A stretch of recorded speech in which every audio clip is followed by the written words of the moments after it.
Hello, everyone. Today we are revisiting another article from 2007. It was entitled Building the Bridge to Hickory's Future.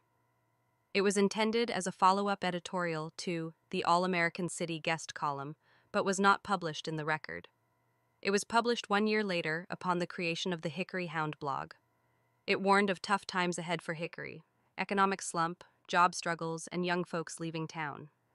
This was just before the 2008 Great Recession hit. So let's see how those predictions played out from then to today in 2025 for the people of Hickory. First up, the letter saw the average person's Hickory economy stuck in a rut. Back then, wages weren't budging while bills piled up and big cities raced ahead. Cue late 2008, the crash slammed Hickory, with unemployment soaring to 15.5% by 2010. Manufacturing jobs tanked, down from 30,000 in the early 2000s to 20,000 now. Wages today?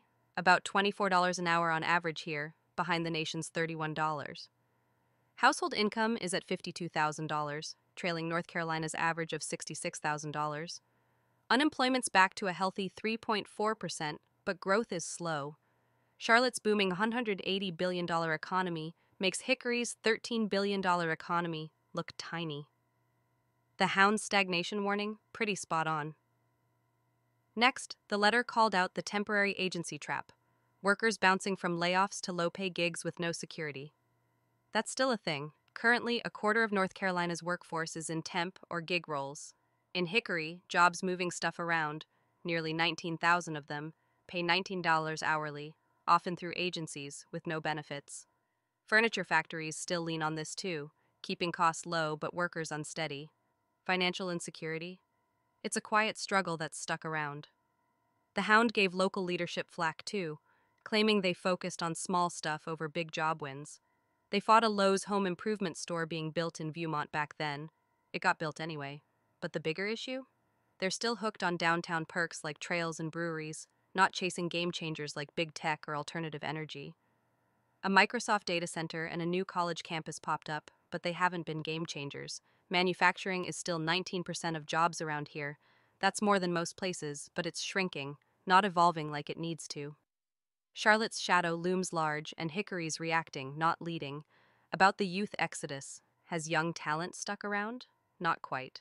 The population's barely creeping up at a measly 0.3% a year since 2007, while Charlotte adds tens of thousands of people every year.